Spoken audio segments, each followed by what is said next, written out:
This government meeting is brought to you by Eastworks and our local cable subscribers.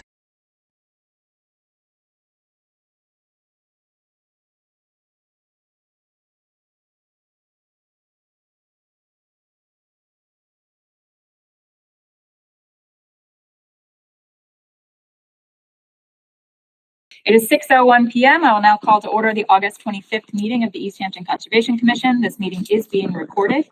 This meeting of the Easthampton Conservation Commission will be conducted in person and simultaneously via remote participation online to the greatest extent possible. Every effort will be made to ensure that the public can adequately access the proceedings in real time via technological means. In the event that we are unable to do so, despite best efforts, we will post on the City of Easthampton website an audio or video recording, transcript, or other comprehensive record of proceedings as soon as possible after the meeting. Should an interruption occur in which the online meeting ends abruptly, both the in-person and online meetings will not be restarted, and all agenda items will be automatically continued to the next scheduled meeting. Are there any public concerns, non-agenda items? Hearing and seeing none, we'll move on to public hearings. Our first order of business is a public hearing for a notice of intent filed by the Berkshire Design Group on behalf of the Community Builders, Inc. for a new housing development at 385 Main Street, map 154, lot 32-1. This is Mass DEP file number 1510330. And I know that we have our peer reviewer with us tonight to share about his findings, but it looks like you have some things to share with us first, Jeff. Yes. Yeah, I think, Jeff Fire from the Berkshire Design Group here on behalf of the Community Builders. I think real quickly, just sort of updating the commission on how the project has changed, because it has changed quite substantially since I think we were here before you last. So I think just sharing those updates. And then, real quickly, we can go through some of the comments. It was a pretty comprehensive peer review. We just got Wednesday. We certainly anticipate responding to each of the items in more detail. We'll need more time to do that, but we can generally respond to at least our initial overview and thoughts. But again, this is just 385 Main Street. It included roughly 52 acres in total. That has since been subdivided such that Kestrel Land Trust now owns roughly 42 acres in the western portion of the property. TCB retains ownership of would retain ownership of this 10 acres, which is where we've been talking about this proposed project from the beginning. I think the biggest change to present to you tonight is just the reduction in project scale and scope. It's probably about a third of what it used to be previously. We're really limited down to about 4 acres or so of disturbance with this reduction. Just real quickly, this includes a single L-shaped building now as opposed to 3 individual buildings that were previously shown. The previous plan had included a loop road that connected the college apartments just to the south around to Main Street on the north side. We've revised that such that all exits and entrances will be off that existing drive to College Street Apartments. Single parking lot in the front of the building, again set back from those front wetlands along Main Street, and then sandwiched in between the wetland fingers that extend in from the west. Still includes a playground, a maintenance building just south of the proposed building that will serve both properties. It still includes walking paths, trails that would connect to the adjacent conservation land. Kestrel now owns this sort of dog leg or flagpole of a lot on the north edge of the property. So this configuration has changed, but that ultimately would be up to Kestrel to do it. They want to do on that portion of the project. This is just shown as a gravel entry drive to that existing farm road. The project includes 2 surface detention basins on the north. These are these larger basins on the north and south portions of the site. There's an infiltration system our basin for recharge purposes, and then there's a smaller rain garden down at the new entryway, which picks up runoff from the maintenance garage and that adjacent roadway in that development. Again, just a sort of an overall view of this sort of reduced scale project on the overall property. It's quite a bit smaller than it was previously. Again, just as I noted, from a stormwater perspective, much of the same elements are still incorporated. This is, one of the things I think to point out from a engineering site development standpoint is, trying to do something that, both meets the stormwater standards, but also is a reasonable proposal for development. Understanding that high groundwater here is was one of the key issues. We could make a lot of the problems go away by simply, introducing another 4 feet of fill if we wanted the site, but that just doesn't seem like an appropriate, use of land and resources and construction. So this, what we're trying to do is balance that between, sensible development, something that's reasonable for the site, and that also isn't in excess and above and beyond what it needs to be. So, these surface basins are relatively shallow. They are sitting, just above seasonal high groundwater. They do have an outlet. So, while we do anticipate that during, really wet periods, as with much of this other surrounding land, there will be, some soft soils.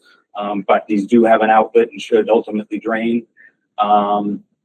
And the infiltration system, similarly, I know there were a couple of comments about groundwater. We did do test pits in each of these locations.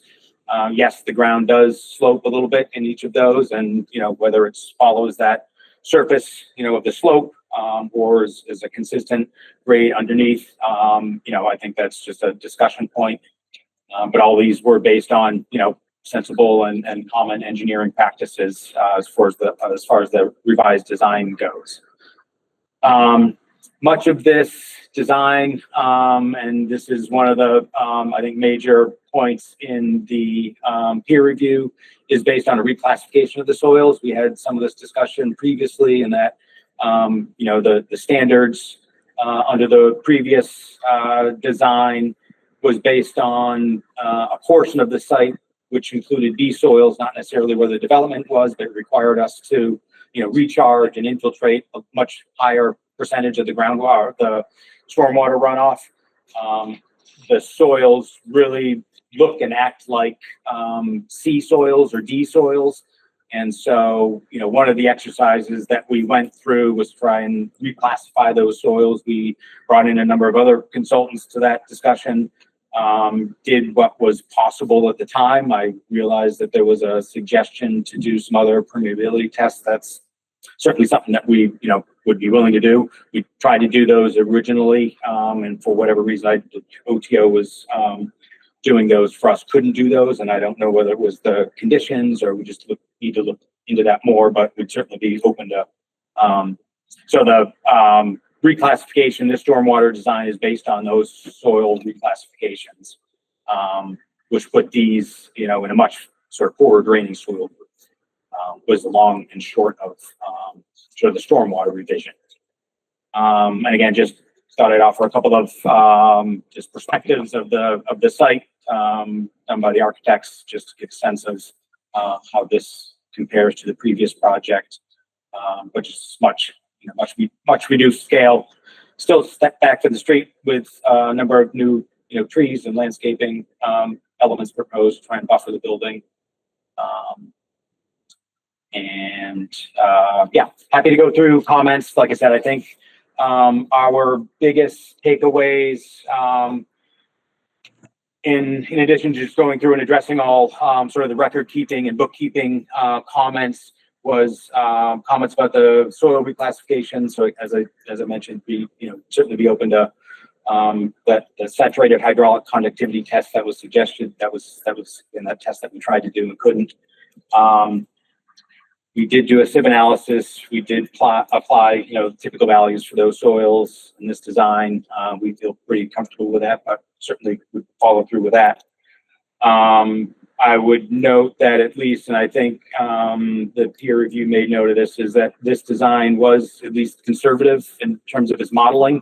And so, we do have a little bit of buffer room here if there's some, little bit of deviation from, what we expect to see or have anticipated. So we certainly, have a conservative stormwater design.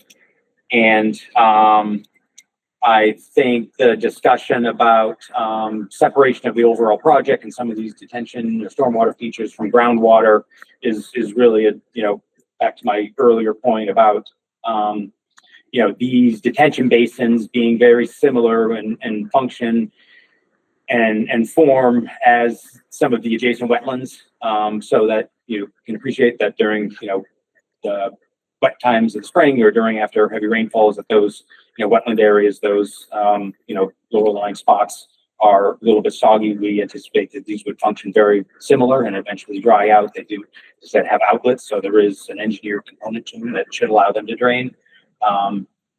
We can solve all of that by bringing another 2 feet of fill into the site, and a lot of these, a lot of the comments would simply go away. But again, we're really trying to balance what we are raising the site to begin with, but just trying to balance that. Balance a sensible development for the site and not create this giant raised island in the middle of the middle of the field. So it's a balancing act. So that's I think those were the major takeaways. I don't know. If there's any other specific questions, certainly provide full responses to the peer review. And then, by the next meeting, I would assume. Questions from the commission before we turn to the peer review itself? Can you just walk us through how the stormwater system works, step by step, real quick? I will try to answer as best I can. So, all of roof water is discharged to flared ends at various locations around the site. I think these are footing drains. Roof water is discharged to the infiltration basin in the back. There is an overflow that leads to a larger detention basin. So all roof water is connected via those systems and exits to through overflows to that northerly most wetland finger just outside a resource area. And then the parking lot includes sub drains and a large amount of surface flow that's collected in a stone trench drain at the northern end of the parking lot, which and then similarly a sub drain in the center island that discharges to this detention basin, which ultimately has an overflow and a overflow that discharges to that wetland system at the along Main Street. And those subdrains are, so is this porous pavement or is this standard asphalt? This is standard asphalt. Okay. And those subdrains are just because of the groundwater? Yes. To protect them. And that water gets discharged into the stormwater to the basin to the east. Yep.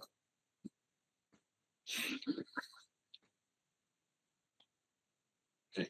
And then there's a small amount of water from the maintenance building, and then sort of a high point in that entrance drive that connects to that rain garden, southeast corner.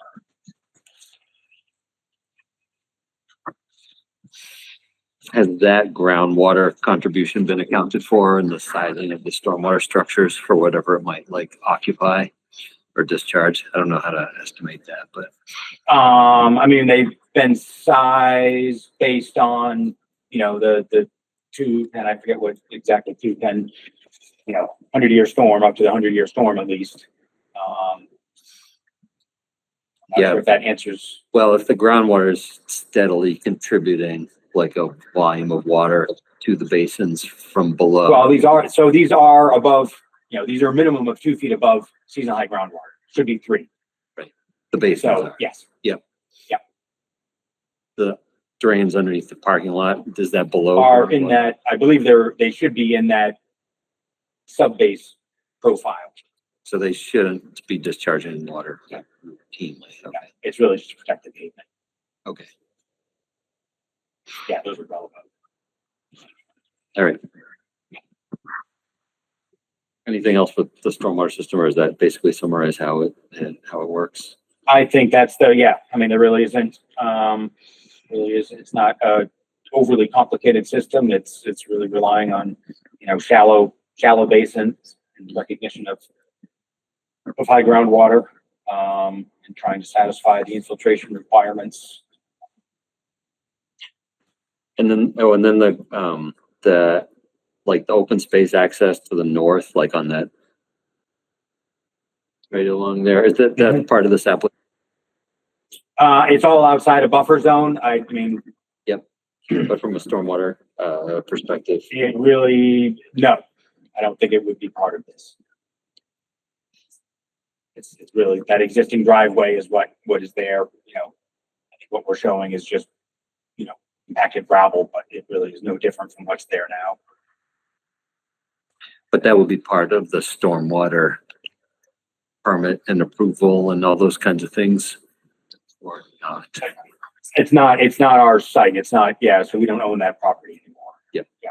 All right. So it's just shown kind of for informational purposes. I see. Okay. I think that helps me understand like how the site works and what we're looking at. So who's constructing the parking lot? That would be Kestrel.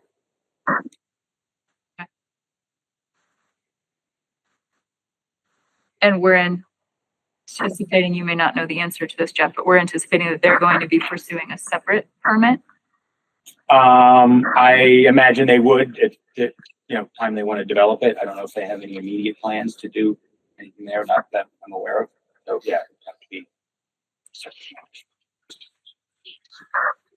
Your arrangement does I guess not if it's entail getting that permitted. We should ignore it entirely on the plans and not issue any permitting for it. Would be your intent. Yeah, I think if they did anything, it would be, outside of buffer zone, it would be, just utilizing that grass area.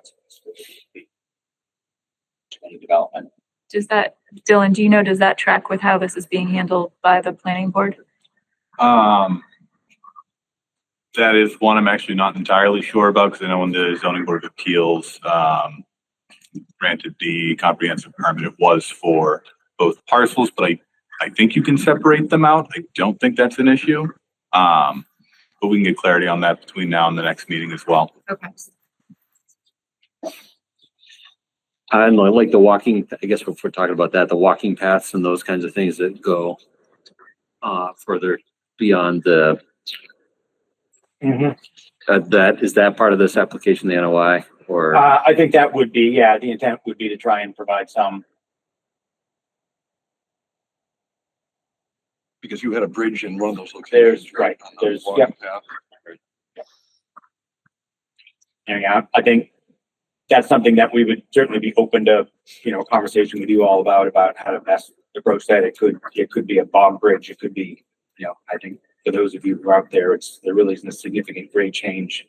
I don't, if we could span it, we could put something in around it. I don't think it's a major deal breaker. I think it's 20-foot span is what we're showing.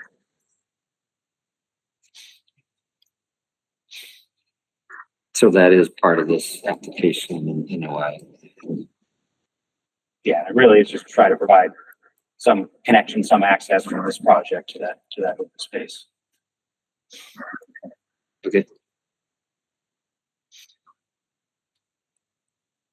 Other comments from the commission? Questions? Would you like to introduce yourself? Sure.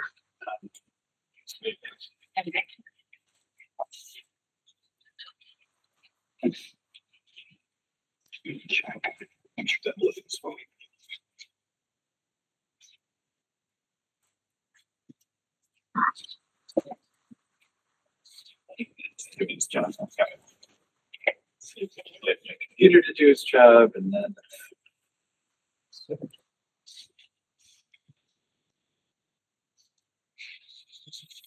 Has the commission had a chance to review the peer review letter?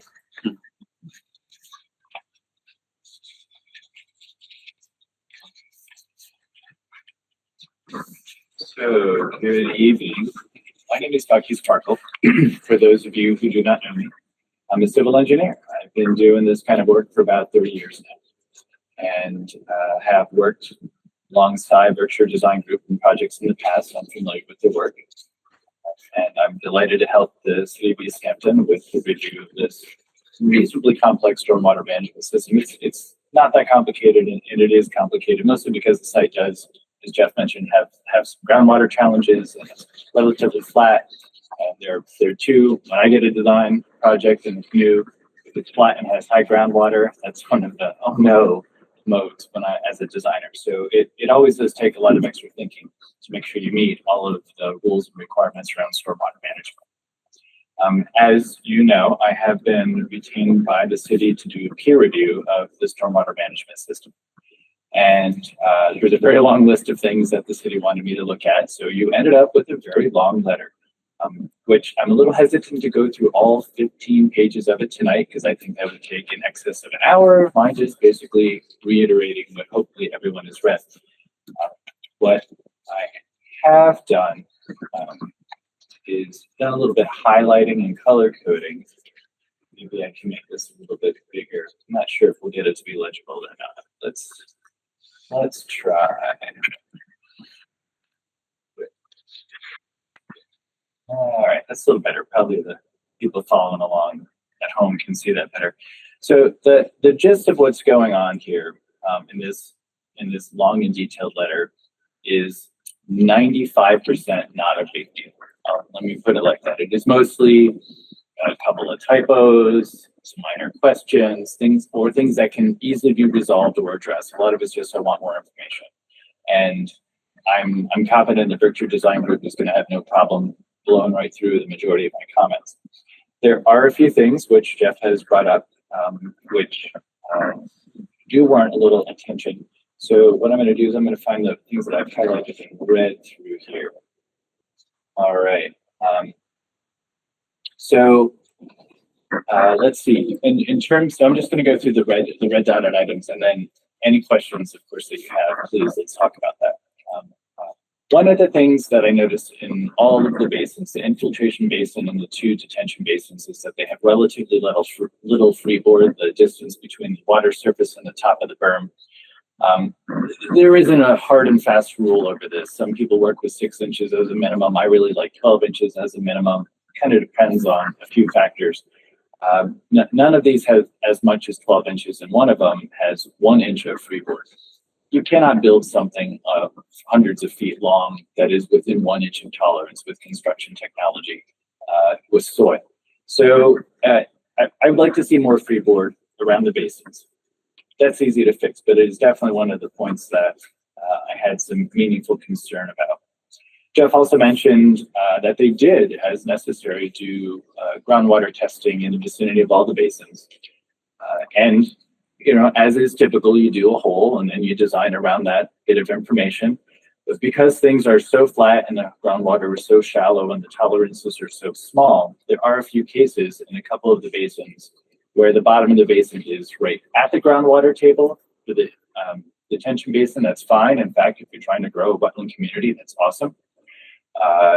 And there are places where the basin, because there's a gentle slope, and we're looking at one data point over an area that's a slope, the basin is probably cutting into the groundwater table. So it would act like a subdrain. You're going to be intersecting the groundwater table, pulling that out, sending it to the surface water, and sending it downstream, which is not ideal. Normally you want a bit of separation between the bottom of your basin and the groundwater. It is not a technical issue, but it probably will mean that basins are going to remain wet, like damp, not full of water, but damp, just because during high groundwater season. So that is something to be, to consider. But effectively, it's no different than a foundation drain for a building or a subdrain in a parking lot. It's effectively the same thing. Humans are tapping into the groundwater table all the time and sending it to a more convenient location. Another bit of red that talks about we have 4 inches of freeboard on one of the basins, so I talked about that. This is detention basin number 1, which is on the north side. So it takes the roof water, goes to the infiltration basin, overflows and into the nearby detention basin. The overflows from these basins do discharge, over the surface, then cross a gravel trail, and then eventually go into the wetland. I do have a little bit of concern since it's not an emergency overflow; it's a designed overflow for the 100-year storm, or once every 100 years, despite the old standards. You would expect some amount of water to be coming off of these, and in those instances, which are not going to happen, every year or even every 10 years in all likelihood, I just have a little concern that flow is going to concentrate and wash out that gravel trail or take other topsoil and bring it right into the resource area. So I'd like to see, there are different ways that you could potentially inhibit that or prevent it entirely. So I'd like to see the designer respond to that a little bit. Talked about groundwater in the basin. There's 1 inch of freeboard in that red line here. So just lucky there isn't any more red, but yeah, there is. So in the along the parking lots, there are these wonderful nitrogen phosphorus reducing fancy biofiltration systems to help clean and increase the discharge standards, as is a requirement in Easthampton and is becoming more common. To clean the water up with these biofiltration systems. And I do have a little concern the way I ran the math. The bottom 10 inches or so of at least a portion of these systems, maybe the majority of them, will probably be within the high groundwater tables. I am not entirely certain how that will affect the system. My expectation is that's not great, or you wouldn't put open graded stone in there because you do that when you want oxygen or reservoir space. So if we're filling up that airspace or reservoir space with water from the ground, then my expectation is the treatment is going to be reduced. So that's something that I also am hoping the applicant's designer can address. It is not a system that I have deep familiarity with. I had to do my own little bit of homework on that one. I think the systems are great and functional, but they are, I think, probably a little sensitive to a few things. And one of them potentially is being partly submerged. And while I'm on that, even if it's not in red, what was the other thing? I'll just stick to the red. So just this is linear. One of the questions I had on the existing conditions plan is how the water is leaving the site through the subcatchment 1, control point 1. So that goes under Main Street. So there's a catch basin across the street, and Jeff probably has a great answer, but I didn't see it on the existing conditions plan, and I did go stomping around out there. It was a bit thick, and I kind of got to a point where, hey, I'm very allergic to poison ivy, and there's plenty of it, but also I don't even know where I'm looking. So after a little bit of time and effort, I decided I'd let the engineer surveyor tell me how the water is actually leaving the site, because it's discussed in the narrative. It is not shown on the plan. So I want to see that pipe and make sure that the DPW is also satisfied that it can handle the water, which it really shouldn't be an issue. I expect less water to be discharging anyway. It's sort of the nature of the stormwater management system. There is a point in the design where we're trying to come up with the required recharge area, volume. Yeah, this is a recharge issue. The infiltration basin, it looks like it has others. You can see it. I have some concern that the amount of infiltration volume isn't as much as it could be. Now, in the hydraulic HSG, hydrologic soil groups, C and D, there is this, the rules shift a little bit. They get softer to the maximum extent practical in terms of meeting groundwater recharge requirements. Standard 3 of the Massachusetts stormwater standards. So, right there is a bit of a subjective measure. However, what's being provided is about half of what the calculations would say we would like in an ideal situation. And my belief is that the infiltration basin could be extended without a lot of effort, without a lot of expense. And maybe they won't get to the 3,700 cubic feet, but I think they can get closer without a significant effort. So I would like to see them try and make that effort. Oh yeah, so then probably one of the last things in here is there is a strong case made by the designer for reclassifying the hydrologic soil groups. And these values, there's 4 different values, A, B, C, D. You get very different results out of your stormwater management system, your model, infiltration, recharge requirements, everything is based very strongly upon these values. And based upon the soils logs, it really does look like these soils are not as open and porous as the USDA NRCS soil maps suggest. They say it's a B soil. I look at these things. They don't really look like B soils to me. And there's been a process offered to reclassify and to go from HSGB, which generates a lot more, infiltrates better, and you have, I don't need to go into all the reasons about what they do, but there's a big difference between B and C and D soils. And for the most part, following the process that the Berkshire Design Group presented, and after 3 phone calls with the soils expert at NRCS, I've come to figure that it's probably fine the way that Berkshire Design Group has laid it out. But there is this very important value, the hydraulic saturation value of KSAT. K just is the variable that we use in hydrology for this. How fast water can move to the ground effectively. And for any given soil type, there can be a 2 order of magnitude difference in the porosity, how fast water moves through. You could go through it 0.1 inches per hour, you could go through it 1 inch per hour, you could go through it 10 inches per hour and still be in the same loam or silty loam category. I'm kind of pulling those numbers out of my ear, so hopefully it doesn't catch me. But I do know that for a sand, loam, a silt, that there's a large range in these values. But when you're classifying hydrologic soil groups, just a little bit of wiggle can throw you from a C to an A in some cases. And the values that are used are the typical values that you would expect if you were to run into the average soil type. So to hear that additional in situ testing is planned is exactly what I want here, because that number is really going to define more than anything else what the HSGs are, and getting that locked down is really the most significant variable of this entire design. So if they can convince me, that the numbers really do work out to go from the average to the real world, then the classification will probably stand and their evaluation is probably solid. I could ask for confirmations, and that is one thing that is not yet confirmed.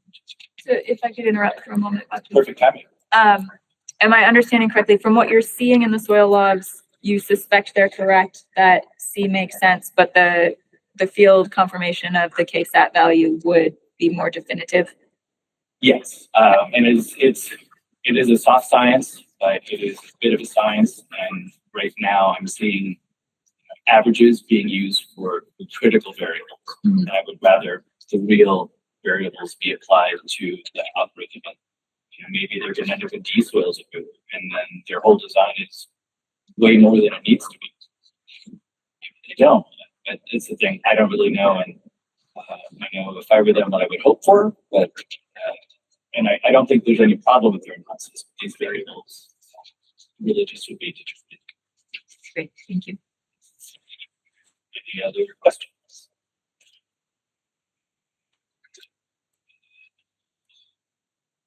Could you, if you haven't already, share a copy of your highlighted version with us? I think it's helpful to have those red items flagged. I will email that to Ava.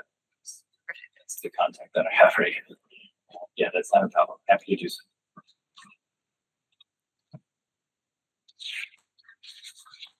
Yeah, well, that I'll just take my place for the rest of the meeting, be available until the application moves forward. All right. Thank you. Thank you.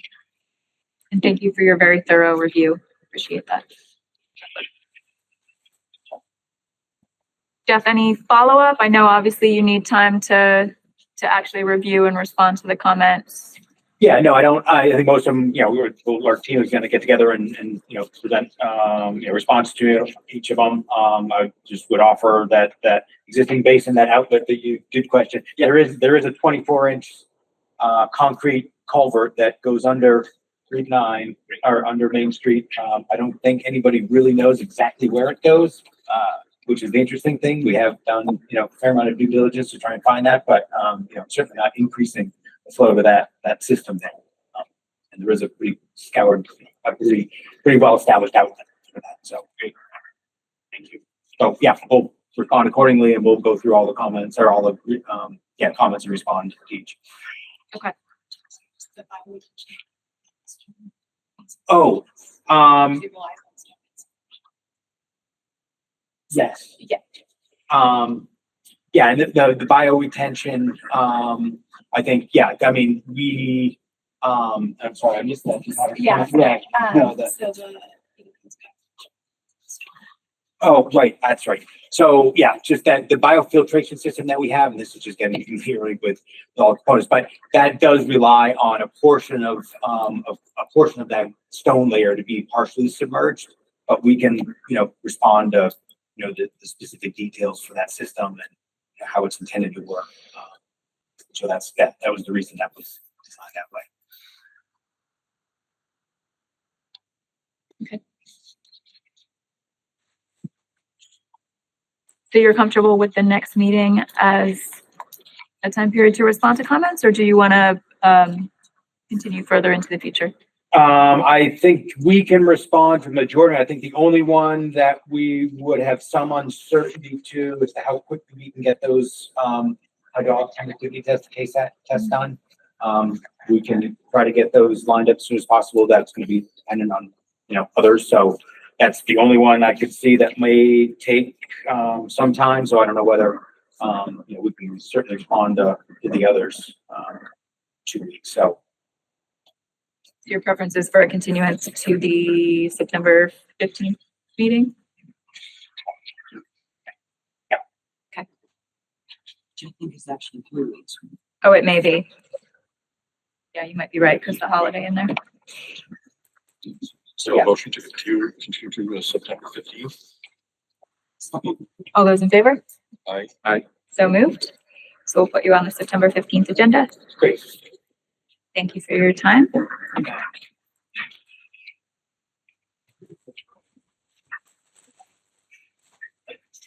And our next item is a public hearing for notice of intent filed by Chapel Engineering Associates LLC on behalf of Mass DOT for a shared use path along Route 5, Mass DEP file number 1510333. That item has already been continued to September 15th, so we won't be speaking about it this evening, but it will be on that agenda. Item C is a public hearing for notice of intent filed by Berkshire Design Group on behalf of Norwich Properties LLC for a new housing development at 35 Pleasant Street, map 136, lot 1. This is Mass DEP file number 1510334. So Jeff, I assume we are welcoming you back to the podium. Yep. The battery lasts. Thank you very much. Yes, so this is a continuation for 35 Pleasant Street. And for the record, Jess Wire from the Berkshire Design Group here on behalf of Norwich Properties. Let me see here. The screen, sorry.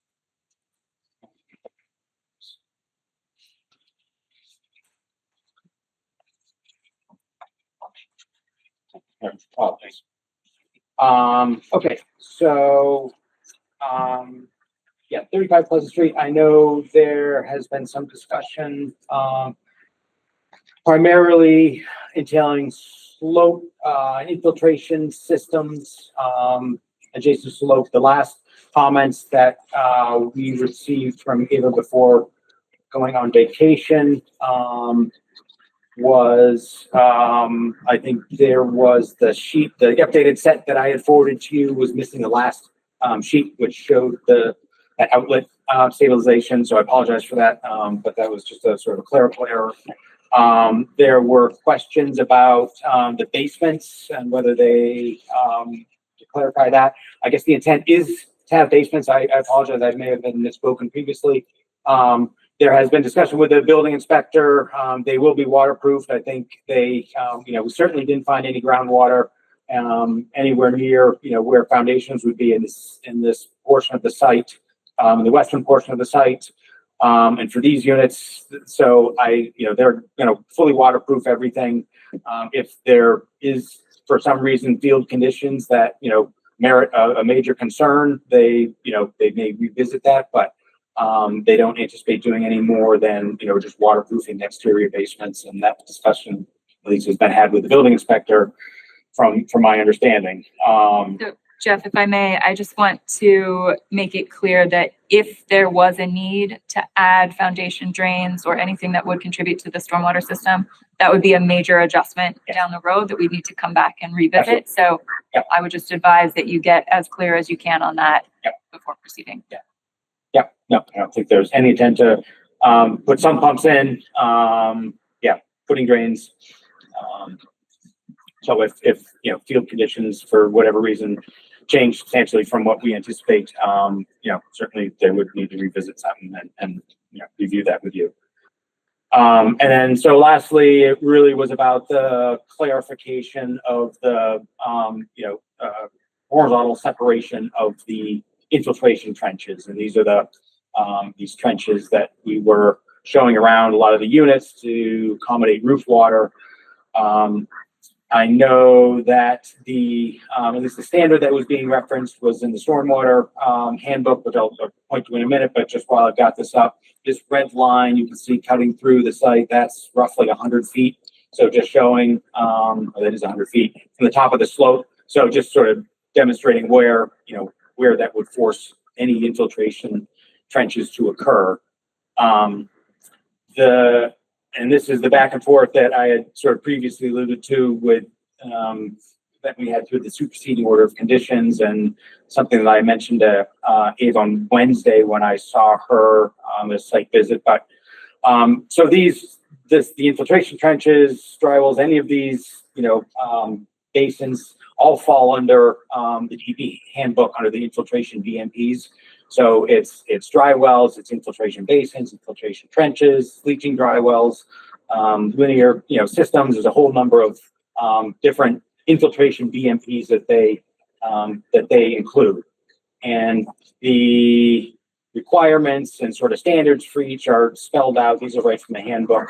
A detail of what those are intended to look like, and then this is where that whole distance. The horizontal separation comes from, is that, 10, they suggest 100-foot separation from any slopes greater than 20%. These systems, ironically, are very similar to this system. And what these don't show is, a connection, a direct connection. Infiltration trench doesn't show a direct connection from a roof drain. They're really intended, I think, primarily for surface flows. In looking at, sort of its sister element. Oh, I didn't flatten this. Sorry. For a dry well, which is really what these systems are. These are primarily or predominantly solely collecting roof water. You've got a observation port, just like they show here. The interesting thing is these don't have a separation requirement. There's no, and this is, the standards are different with an infiltration basin, when effectively these are all a similar animal. And then just as I realize these haven't been adopted yet, but the new stormwater handbook updates. I think this is a 23 draft, but it still hasn't been adopted yet. But the separation for a lot of these elements has been removed. And so just sort of acknowledging the sort of inconsistencies with how they, set the standards for the different infiltration trenches, or infiltration systems. And so, for all intents and purposes, these infiltration trenches are dry wells, and do follow those standards. We do, the minimum distance, I think, is 15 feet, but all others are, we've got 18, 35, and then 19 feet. So there is, a fair amount of separation, at least the top of that embankment. We did reach out to, a couple of other civil engineers just to get some, their interpretation on these sort of discrepancies. And I think this is a tough time of year. Everybody's on vacation. And so just trying to chase folks down. I'm hopeful that we might hear something tomorrow, but I just wanted to, provide all this information.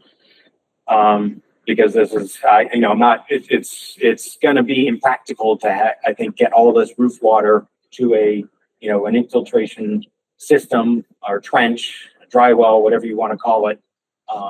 That's 10 feet from all the building foundations, away from the roadways, and still allows us to drain water to them. I think that's the major challenge. And the hope was, at least by providing that mounding analysis and demonstrating that the soil's ability to infiltrate faster than it spreads horizontally, combined with some of these sort of nuances, I'm not sure what else he can do at this point. I think, at least from the developer standpoint, I know he's on the fringe of, potentially selling the property to somebody else, just because he was expecting to at least be in the ground, with the foundation to start some construction over the winter and, over winter conditions. So I know that's looming in the background. It shouldn't impact your decision, obviously, but it's just a reality of, development and costs and all of those things. So I think it's, I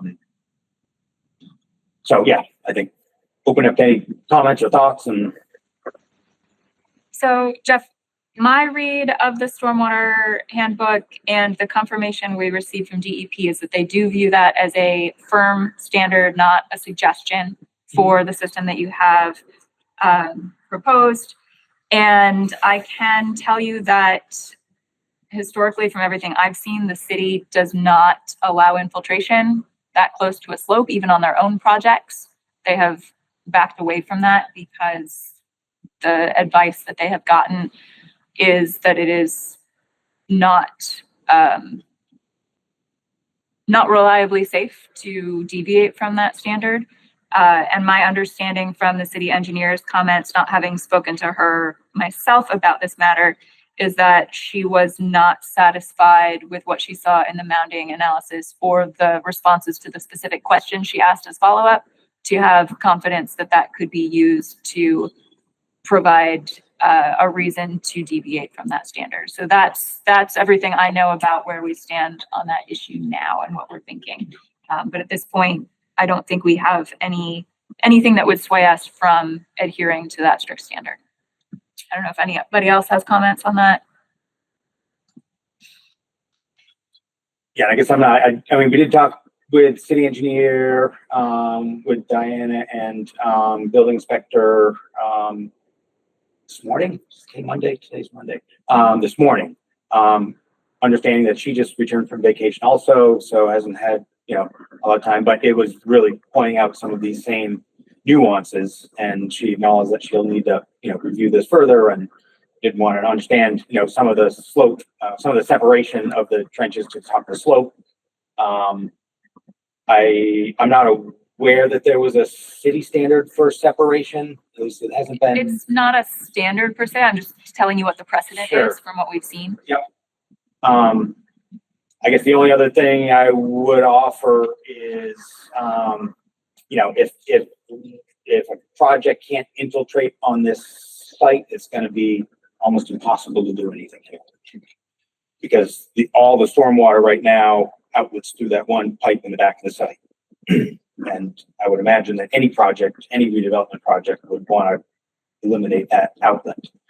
And there is no other connection to any other drainage system, so the only way to manage stormwater on the site would be to infiltrate. And given the sandy soils, that's certainly the most practical, way to do it. I can completely appreciate, the concern. I think we're, our goal is to try to design with these standards, and as a lot of these projects go, is, if they push it to boundaries a little bit, I think trying to wade through the some of these nuances is part of the challenge. Is that, I understand that their slope stability concerns may have come up no matter what, but it would be interesting if we had called these dry wells in the beginning, because that one standard had been identified as the major issue, if that would have, surfaced in the same way. So it's these, these are dry wells. And we want to set them back and conform to all the different setbacks that we need to, and that we're required to. I think we would be asking the same questions for any kind of infiltration within 100 feet of the slope based on what we've seen in the past, and acknowledging that we have had some significant slope failure issues on steep slopes in the city in the past, which is the last thing we want to see your client or us facing in the future. Yeah, like I said, I don't know. Short of, I don't know how else you would manage stormwater from this site in a redevelopment project that infiltrated. Like, I do think that the line you've drawn there indicates that a big portion of the site is 100 feet away from the slope. So I'm not going to tell you what your design needs to be, but it may be that ultimately that's where you wind up, is rethinking some of the locations here. I don't know. I guess it's more to say if we've got to manage 100-year, I don't know how big a system that would be, but to fit it in that layer, 3 feet above seasonal high groundwater, inside foundations, you would effectively eliminate, an entire portion of the site, because that's where it'd have to be a pretty substantial underground system to manage a 100-year storm event for this entire site. It's just, it wouldn't be, economically feasible to do that. That would be a, $750,000 system, I would imagine, somewhere on that, $500,000, $750,000. I don't know what you think, but something that we talked about earlier was a slope stability analysis that would show us what the, is the slope, what's the factor of safety for that slope now, and then with the added water, does it change? Is it still acceptable if it does change? And that would answer the question, right? If that slope has, if it would be stable with the additional water being infiltrated behind it, forget how, say it was right up against it, say it's still stable, that probably shows us what we need, at least as far as I'm concerned. I don't know, but what the others think. The reason for the standard is just the stability of the slope, right? So if you're able to show the slope is stable, under the different conditions, then I think we could waive that, I would be okay with waiving that anyways. That'd be cheaper than $750,000. It would, and I think it's where that was introduced, it's trying to get that scheduled, and the cost was not insubstantial. It was a $20,000 geotechnical study that was going to take 2 or 3 months minimum. So I think we're back to that question of timing and how that all works. Yep. I did do as much, about as much as we can.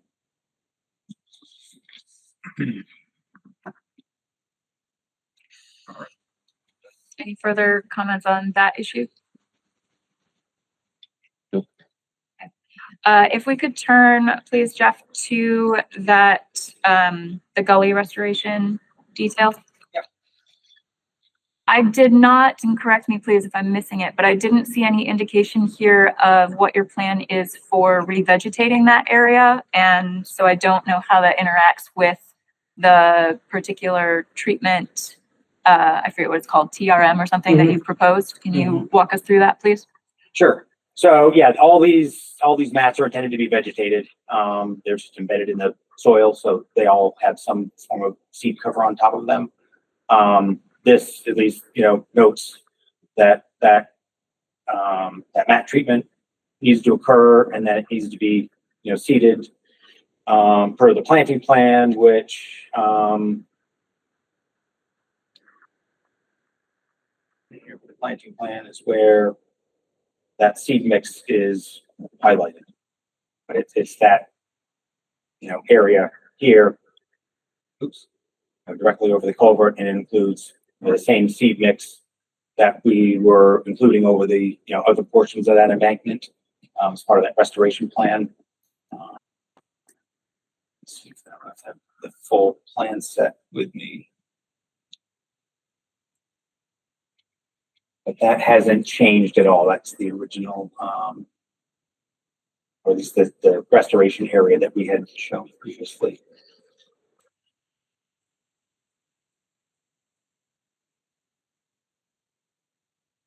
And what is that mix? So it's a conservation mix. It's one of the New England button plants mixes. It's a variety of, forbs and grasses. I believe that area where it reaches down, you're going like 18 feet down or something. I imagine you're going to have some shade to contend with there. There's certainly going to be some shade. Yeah, I don't imagine, certain species will do better in some locations than others. I think it's a part sun, part shade mix. And I would imagine we're not going, the top of the embankment really is, right along this edge. So we're not going that far over, over down into the hill. So you're comfortable that the species in there will be successful? I think that there's enough diversity in that mix, that would, that, like I said, I think they'll weed themselves out. Some of the better, some of the more shade tolerant will be dominant in the shadier places. Sunny ones will be, better in sun, but I think the mix of the species will provide a decent seed cover.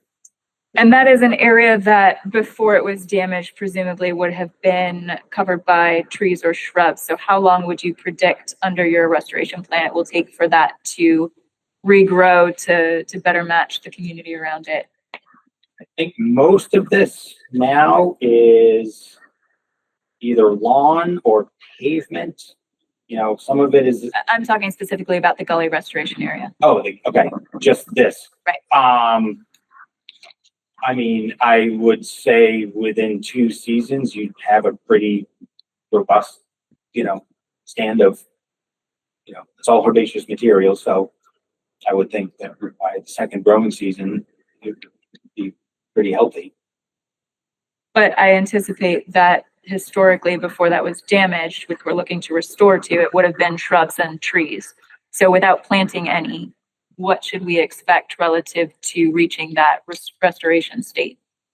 I mean, there really isn't much under it's mostly tree canopy. There aren't really many shrubs under there. It's a pretty dense tree canopy.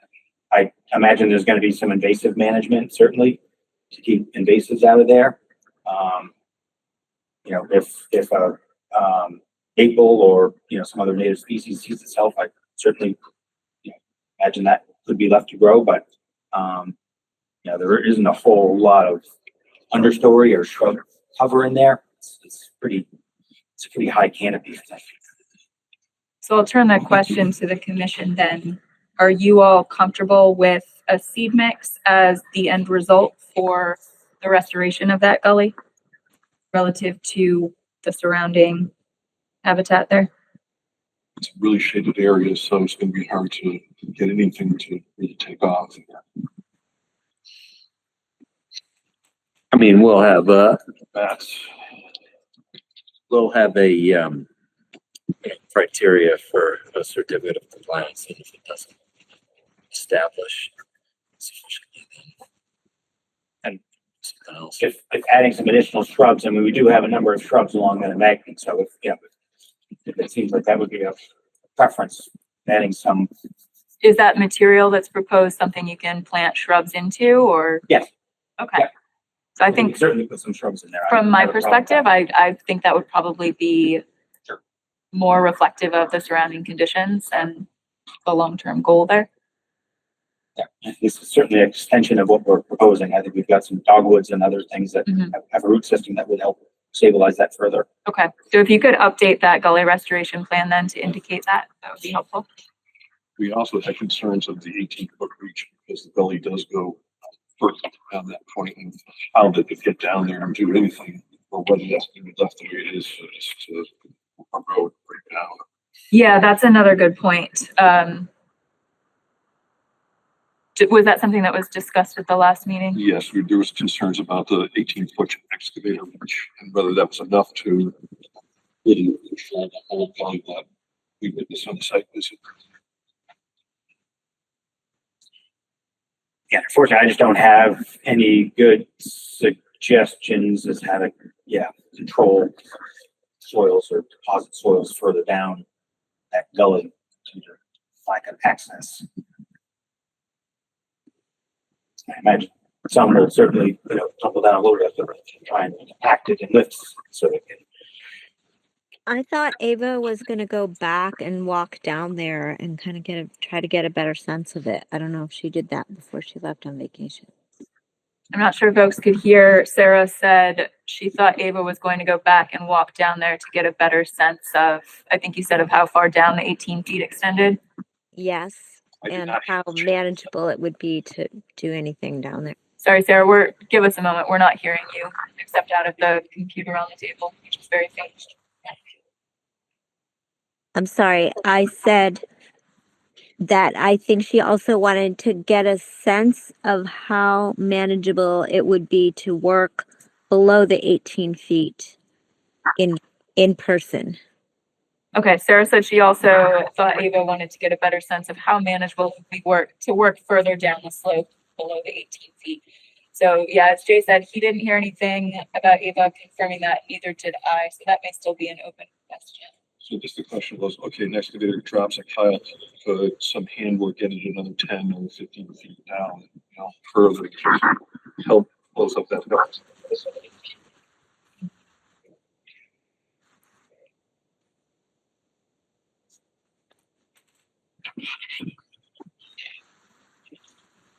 So it sounds like we're waiting on some information from our agent, Jeff, to further confirm that point. Apologies that we don't have that this evening.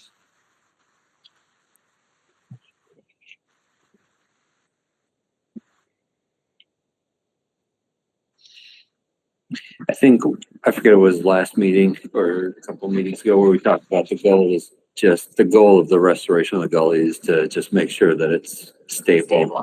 Yeah. Exactly. So we don't need to restore, down. I understand that we're certainly not encouraging water to go there in the future.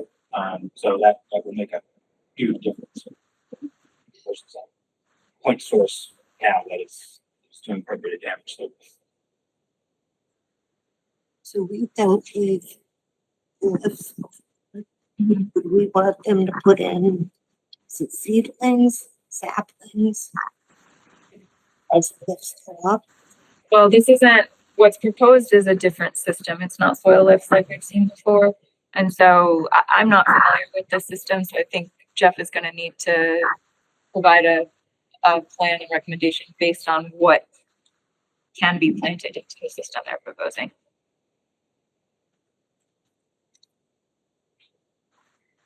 But you've suggested that that is viable. You Yeah, they can plant shrubs into it, so. they can cut an opening in the, in the material in the mat.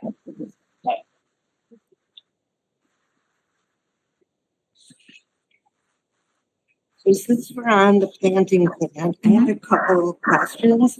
I believe we submitted questions, but I didn't see any answers. It'd be okay if I ask. Please. Okay, so Jeff, and the LC 600 sheet, so you have about 60 or so plantings plus the seed mix in the riverfront area. I wanted to ask, so number 10 under the planting notes, there's a use of mulch. Do we want them to only use mulch outside of the riverfront area plantings? What's your thinking there, Deb? Well, for fill, would the mulch be considered fill in that area? Because there's about 60 plantings plus seed mix. I don't think that would be an issue. I assume what would your mulching protocol be, Jeff? Just immediately Primarily around just around the base of the plants, and it's predominantly just to, preserve moisture while they're trying to get established, just trying to keep some moisture in there. I don't think that would be an issue to be concerned with. And number 11, the contractor's plant warranty for 1 year. We also be looking for the 2-year growing season with monitoring reports with the in river. We would be under our permit. Typical contractor warranties are only a year. I think they'd be hard for us to get anything more, but that doesn't put them off the hook for the applicant adhering to our requirements. So would we have to say that it has to be just within the riverfront area growing season with the monitoring report? That would be in our order of conditions. Under the general seeding notes, 3 and 4, you have the loam, compost, and topsoil testing. Would we ask to have any or all of these components analyzed for invasives?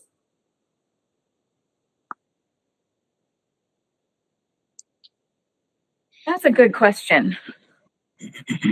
We are definitely seeing more soils bringing in invasives. I don't know what the protocol is from suppliers for whether there is testing or some kind of confirmation. that Yeah, can be I requested. honestly don't know how it works in the trade in terms of the contractors getting soil from certain places. I imagine, there's gonna be certain credible sources that have clean topsoil because of I would imagine if they're buying topsoil, it's filled with invasives that they'd be out of business pretty quickly. One would hope. I know in some other projects, it's been a requirement to monitor, the disturbed areas, the established areas for invasives and, just with any bittersweet or anything else that gets removed, but particularly with knotweed, because I know that's the biggest concern that, those areas would either get excavated and replaced or smothered, however, depending on the extent. But I know that's been a requirement of some other projects that we've had that needs to be an ongoing. Yeah, and that will certainly be, that's a standard requirement that we have as well. But I guess to Deb's point, if you're willing to look into whether there's any standard or something that you could request. I can see what suppliers are able to offer, if anything. I don't know, Yeah, I I don't know know. sterilized soil isn't really an option, but I can see what I'd like to sift it, but that doesn't guarantee you're not gonna Right. take it through that, to sift out the big pieces. Right. But they may have some certification that they can offer or something. I can find out. And do we need the volume or rate of seed for the riverfront area? I would assume it would probably wind up in their construction documents at some point, but for our sake, that would be covered by our requirements for coverage, which would be established in the order. And there is a seating, there is a rate that applies to this that we would expect them to follow. So my only other question has to do with the dumpster. Sorry, with what? Dumpster and its location. I'll wait until on that or. Go ahead. So at the last meeting, I had asked about the dumpster enclosure. It's in Riverfront near the embankment. Wildlife concerns, trash, debris. Things happen over time. So you were gonna look into it either to reconfigure it or to move it. And you did include the plan for it. So there's concrete pads. I don't know if that's a problem in that area. 2 concrete pads, they're having a retaining wall. I just don't know if we want it moved completely out, reconfigured, or what. And there's, what, 32 units?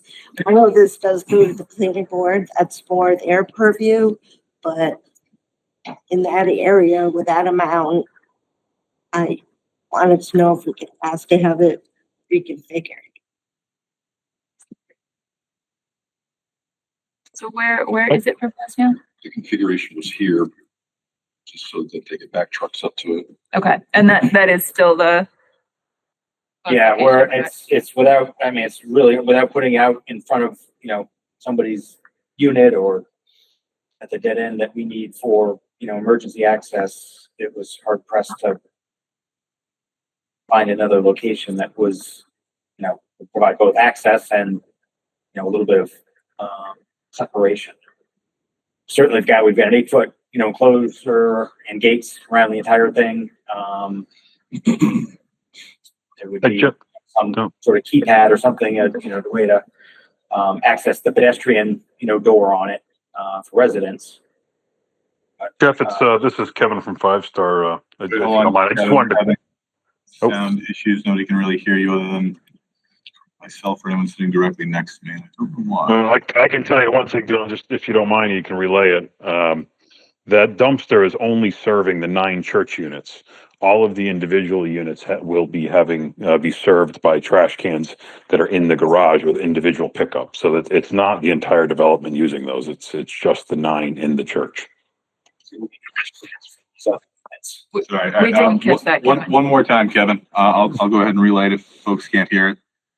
The dumpster enclosure will only serve the units in the church, which at this point look like 9 units. All the individual townhomes will have their rubbish in their garage and served by cans and just have curbside pickup. So everybody able to hear it? So they've got the dumpsters are just going to be for the units that are in the church, where all the other individual units are all going to be served by curbside pickup. Correct. storage space inside the garages for the units.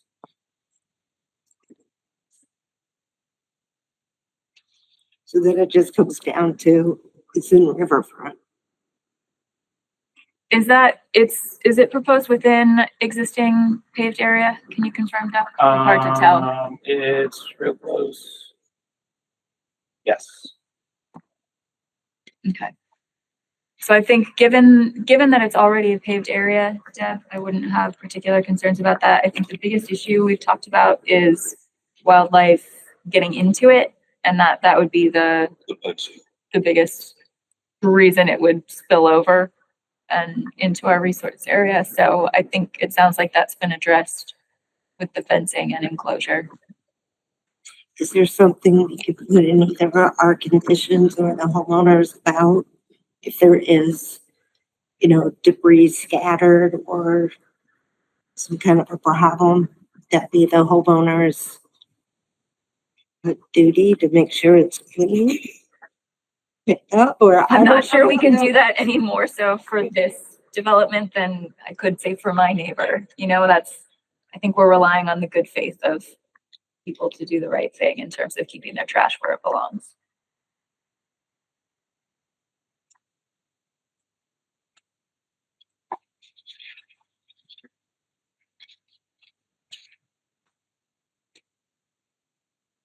If others disagree, I'm open to suggestions, but that may be beyond our purview. Okay. Other comments or questions? Was that everything you had, Deb? Yes, thank you. Nothing from me. I think I'm good. Okay, so it sounds like and I think we covered everything in the notes that Ava left us as well. So the biggest issue remaining is still the infiltration relative to the slope stability. And then we'd like to see updated planting for the gully area. And the one other thing, and I apologize, I didn't get a chance to review this in detail, but I think you provided an updated calculation of the restoration mitigation area. Yes. Could you walk us through that quickly? Oh boy. You have it handy, or maybe others have had a chance to review and can confirm that everything looks in order. the one piece I didn't get to. Yeah, so this should be the updated one. So, Could you maybe zoom in a bit? yeah, I was looking for another figure. Oh, yeah. Yeah, it was I guess the long and short of it is, well, with the reduction in that one building, so there's a reduction in overall permanent impacts. New degraded area, proposed disturbance area. So what we have got existing is roughly a little over 5,000 square feet. New permanent is just over 3,000 square feet. This, 6,000 is partially just regrading.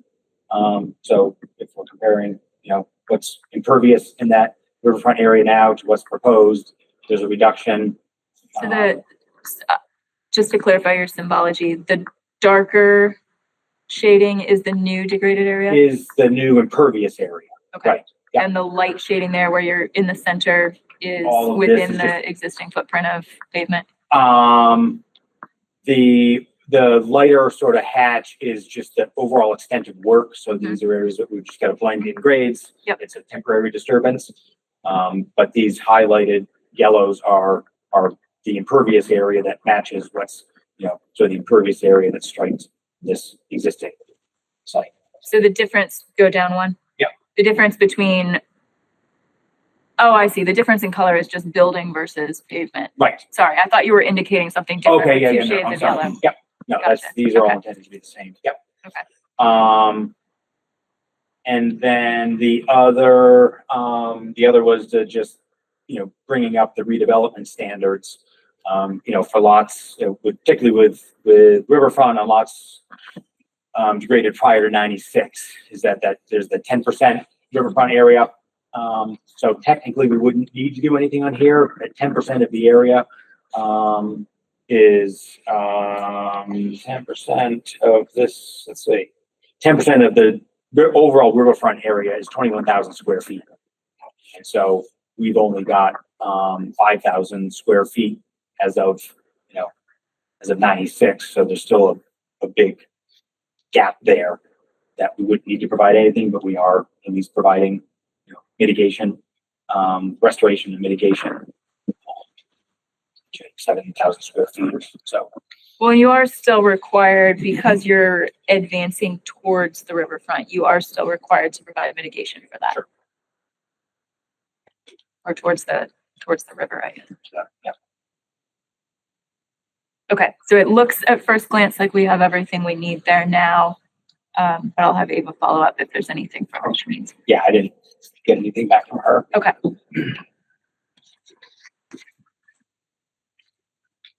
All right, I think that covers everything for this evening on this matter. And so if I can just because the slope thing is going to continue to churn, obviously we'll wait for city engineer for Diane's comments to, at least get back to us, because I think she had some more, research that she wanted to do. Okay. I certainly will try and reach out. I know we had tried to talk to Bucky about potentially, offering some peer review, as a third party, and I've reached out to a couple of other engineers, and just everybody was on vacation. If we can get something from another civil, is that adequate? Compared to a full geotech study? Because I guess that's that would be the next step, which I think would probably be off the table, and we'd be talking about something else. Because I know at least that couple months and expense at this point isn't going to make that a viable option, I think. I guess my initial thought on that is that we would need something pretty detailed and specific and highly defensible from another civil to overcome that standard, because, I could come up with 3 others that would say, absolutely, we don't recommend infiltrating within 100 feet of the slope. So it's hard to say without seeing what you would come back with. I think from a technical perspective, what Dan was referring to with the geotechnical slope stability analysis would be the most definitive thing that is coming to mind for us that would sort of, get us past that. But without knowing what else you might come up with, I can't give a definitive answer. Okay, yeah, I think, had we anticipated some of these things that, ideally something that we would have started, several months ago.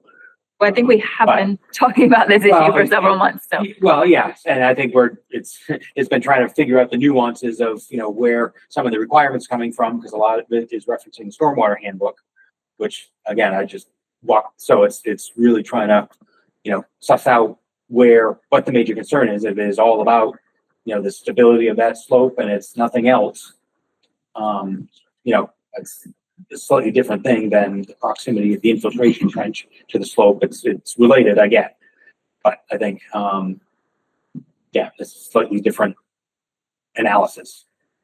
Yeah, I mean, my understanding, not being a civil engineer or a geotechnical engineer, my understanding is that the standard of the 100-foot setback is there as, this is considered to be safe regardless of what your geotechnical might look like closer. But if we're looking to overcome that, we would need some real information. Well, and this is what I was, going back to again, if, that requirement is born from the stormwater handbook for the infiltration trench, which says 100 feet, but all the other infiltration DMPs that are included in that same chapter have, a different requirement. And for all intents and purposes, these are dry wells. That's all they're collecting is roof water. So they do fit that definition. And so if that 100-foot separation is born out of the standard for the infiltration trench, these will be something else then, because these aren't infiltration trenches. These are dry wells. We can, we can conform to all the, the details and the requirements of the the dry well. But that really is what these are. And so that's the nuanced piece about this, is that, if we call these dry wells, the standard would say, yes, you're met, that it's met, that setback is met, which is the sort of anomaly of, all these different standards for all those infiltration trenches or systems. Is that they're all the same thing in some, some form or fashion. One's a trench, one's a basin, dry well, but they're all stone aggregate filled volumes that infiltrate water. And they've all got different setback requirements and, standards. And so, if that's what this is getting hung up on, we really should have called these dry wells, and that, these would satisfy those standards. So that's the nuance here.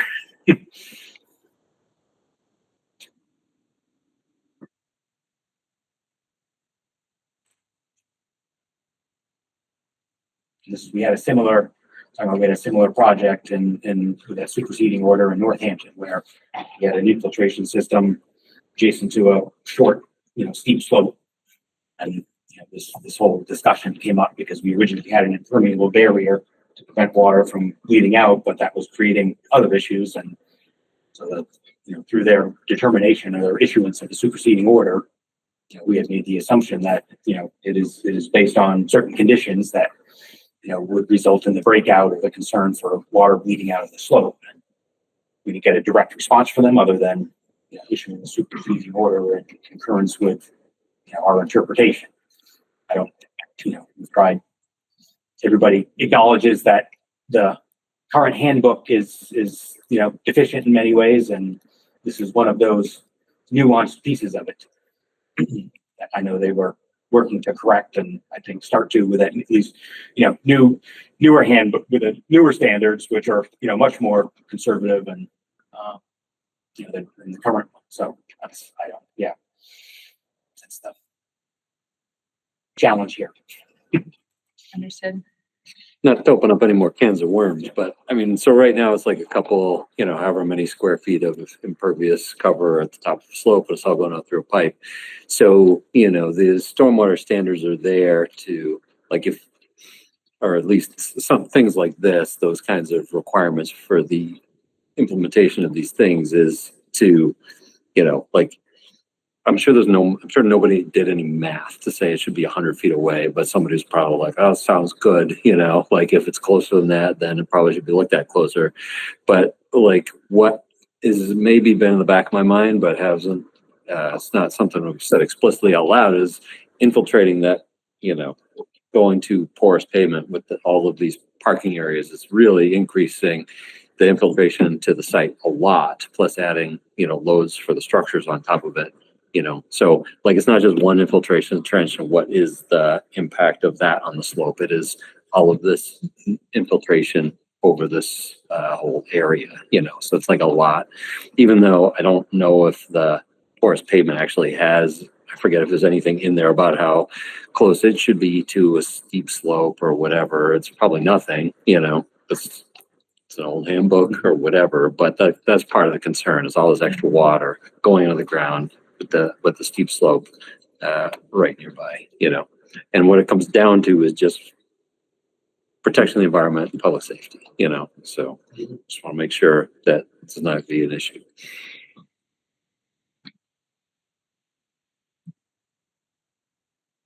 All right, are we ready to conclude for? Jeff, would you like to continue to the next meeting?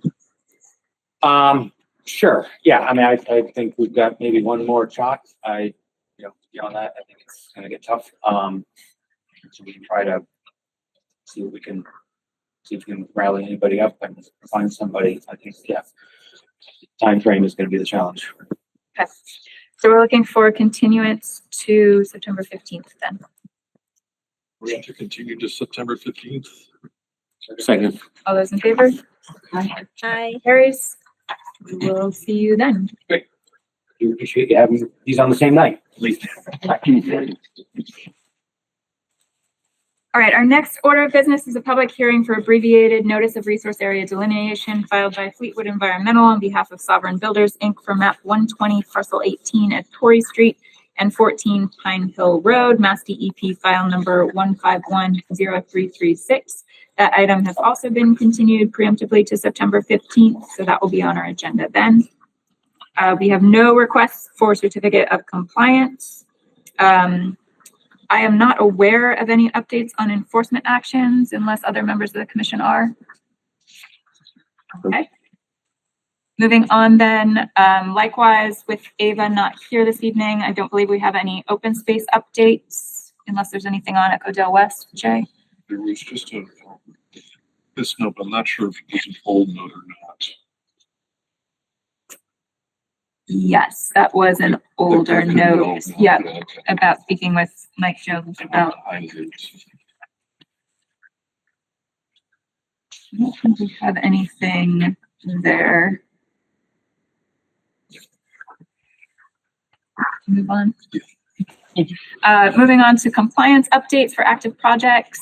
Not too many with significant updates. I think the first one is going to be 6973 Loudville.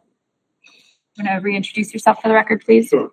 I understand we have a new proposal for the basin that is still not functioning correctly. Yep. I think that's correct. Go. And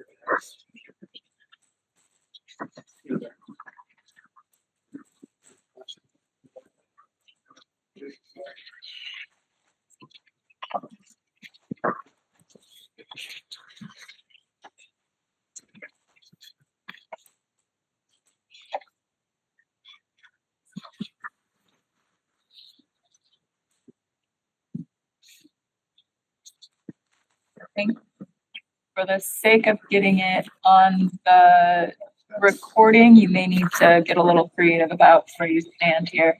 yeah. It looks like it's pointed kind of this, Oh, yeah, you can see yourself on the Yeah. screen where it's pointed. So I'll put So it. you may have to do a little of Yeah. one way and the other way. And you submitted a digital copy of that too? Yes. You say it should be available online, so anyone viewing the meeting should just be able to pull it up. Okay. Through our website.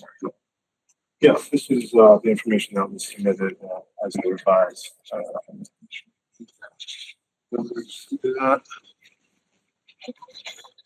Just about. It's not. It's not going to show up on screen, but I think to Dylan's point, it should be available on the online files. Yes, everything has been submitted to this week, so.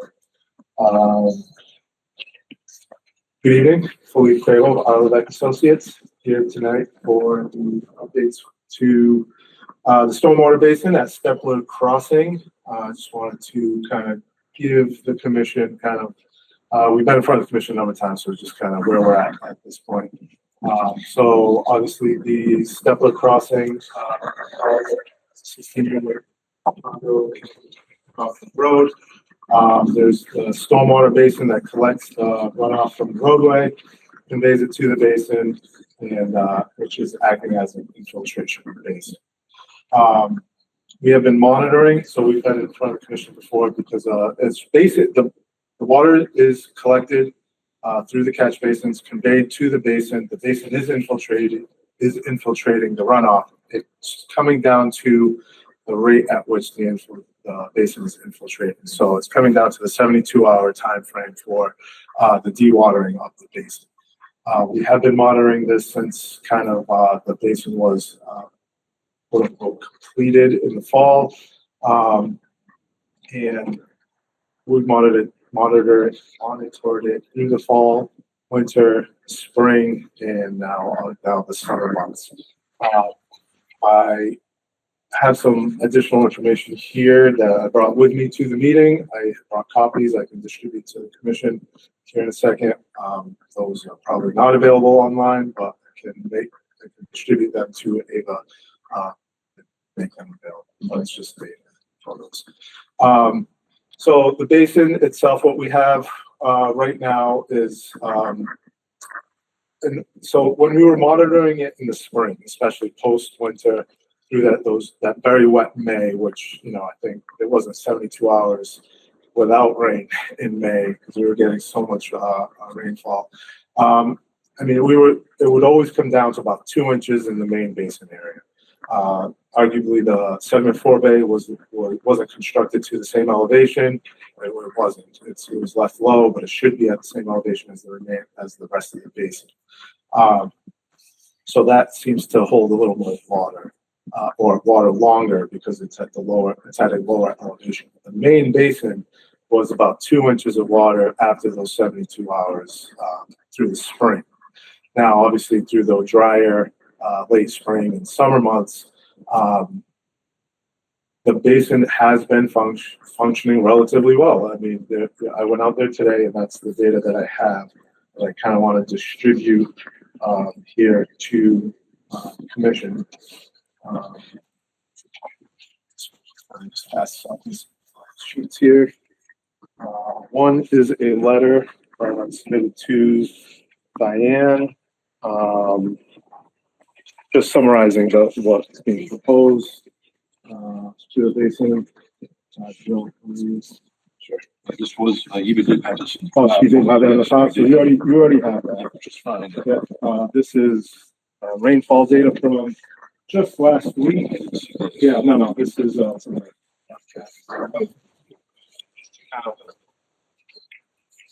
show, you know, provide data that of what is what's happening here. It's just photos from last week. And I'll kind of go through some of this stuff here, so let me see.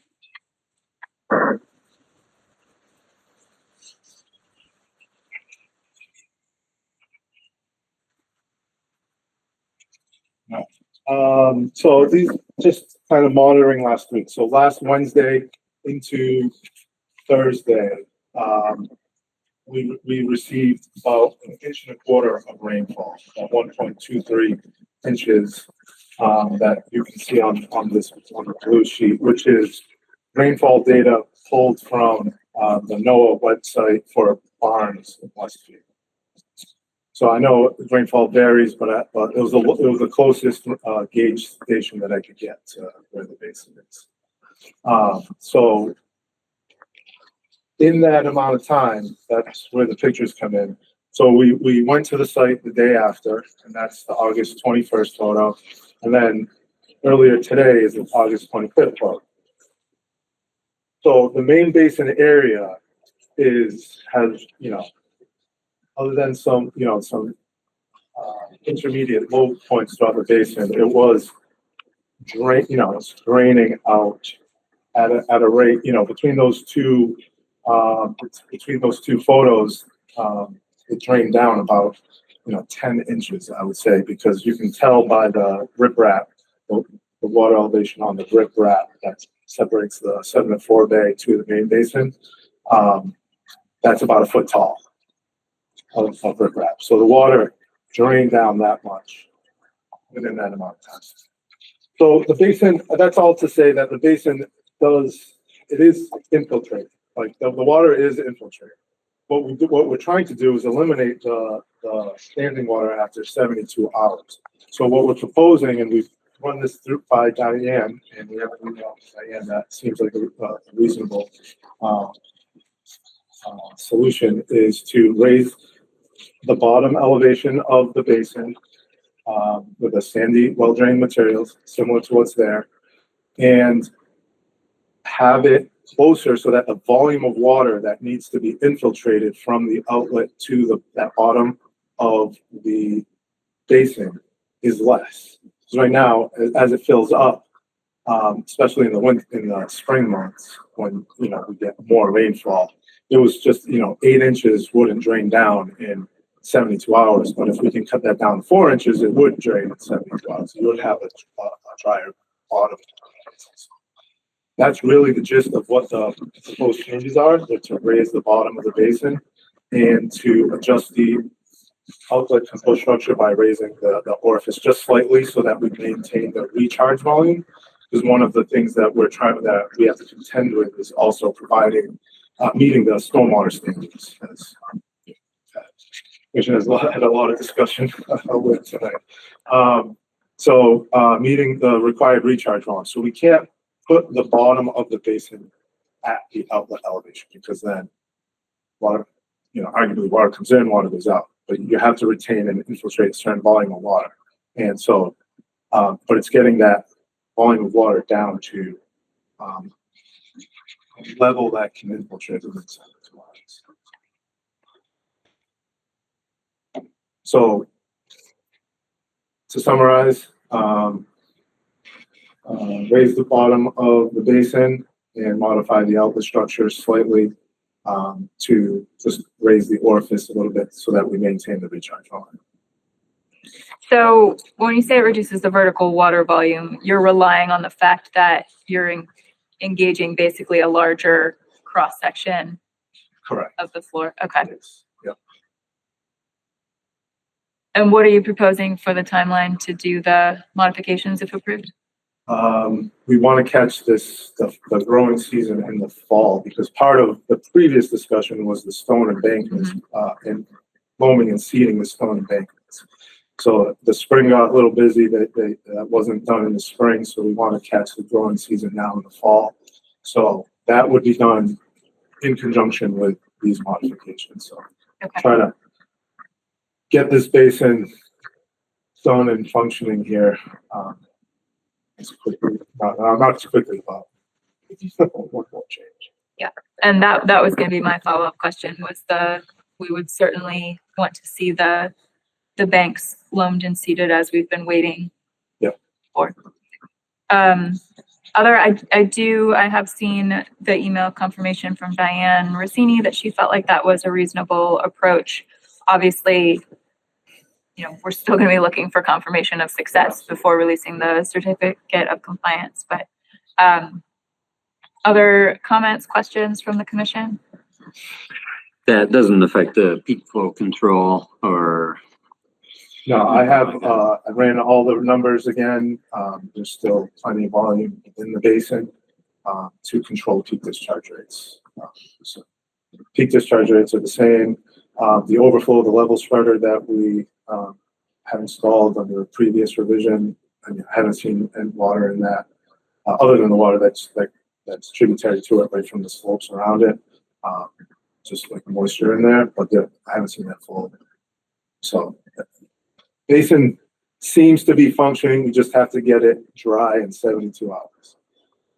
Does raising the outlet control structure, I can't remember exactly how that's configured, but is that going to entail raising the entirety of the pipe or changing the angle of the pipe, or how does that work? So on the face, the inside face of the outlet controlled structure, there's an orifice. We're just gonna raise that orifice. So the Okay. structure isn't moving itself. Okay, The rim stays the same. It's just, there's an orifice on there that we're gonna raise up. great, thank you. Give it a try. What would be the, Oh, what would the something from soil, Sarah, hang on. We need to translate for you, Sarah, because the sound still isn't working. okay, what would be the type of soil that would be used to raise the basin level? The question is, what type of soil would you be using to raise the basin level? Similar to what's there now, just a sandy, well-drained, soil. It's just a sandy soil. That's well-drained to not, just to promote infiltration across the entirety.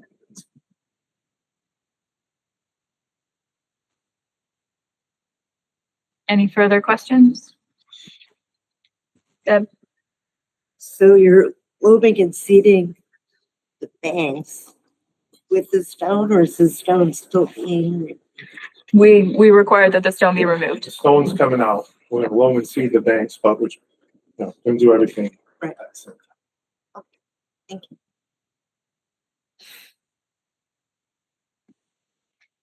All right, if there's no further discussion, I think we would be looking for a motion to approve this as a minor modification under the order.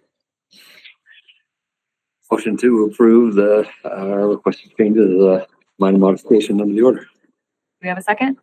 Second. All those in favor? Aye. I, Approved. Best of luck to you. All right, thank you. Yes. We also hope that you will be successful and this can be the end of that basin's journey. Please. All right.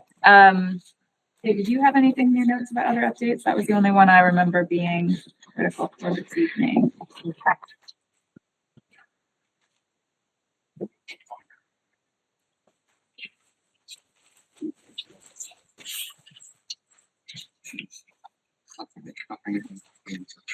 Highlighted.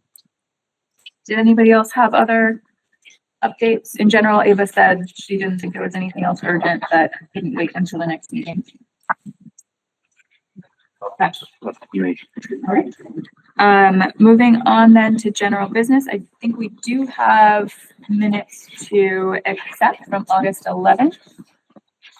Has everyone had a chance to review those?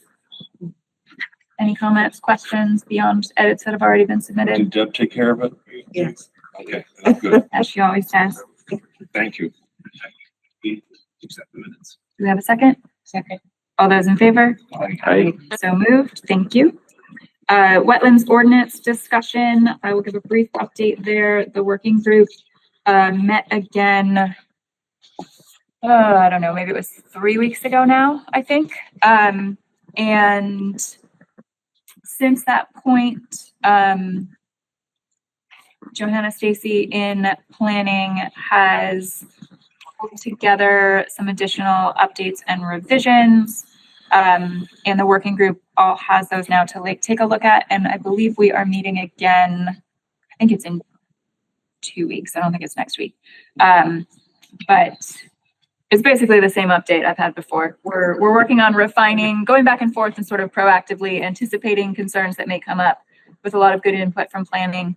And we hope to, maybe after this next meeting, but probably realistically a couple more, have a more definitive version to start sharing out and getting input from other boards and start to kind of develop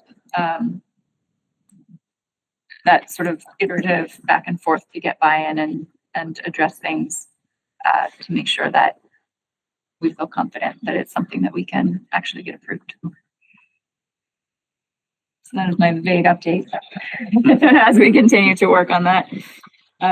Any other general business? I see a hand raised on the screen there. There is your hand up, or was that a holdover? that wasn't a hand up, that was a clapping hand. Oh, that was clapping. Thank you. Okay. All right. I think then we're ready for a motion to adjourn. Nice. Let's to adjourn. Second. All those in favor? Aye. So moved. It is 7:45. We are concluding this evening's meeting of the Easthampton Conservation Commission, and our next meeting will be September 15th at 6 p.m. Noting that that is the third Monday. We're a little off schedule because of the holiday. This government meeting is brought to you by Eastworks and our local cable subscribers.